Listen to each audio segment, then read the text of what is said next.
yang paling penting dicamkan, bahwa kita ingin ketemu Allah dalam keadaan Allah senang, kita senang. Nah, ini camkan benar-benar supaya kita menghadapi perjalanan hidup ini nggak terombang-ambing, yakin, benar-benar yakin. Kita ingin ketemu Allah dalam keadaan Allah senang, kita senang. Jadi walaupun sakit, walaupun pahit di dunia ini yang kita rasakan, kita akan bisa menerima. Karena apa? Mengingat yang terbaik di sana, mengingat keindahan pertemuan itu. Jadi artinya tidak ada yang lebih bernilai dari itu semua.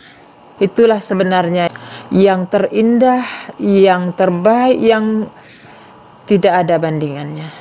Pertemuan kepada Allah dalam ridho dan diridhoi.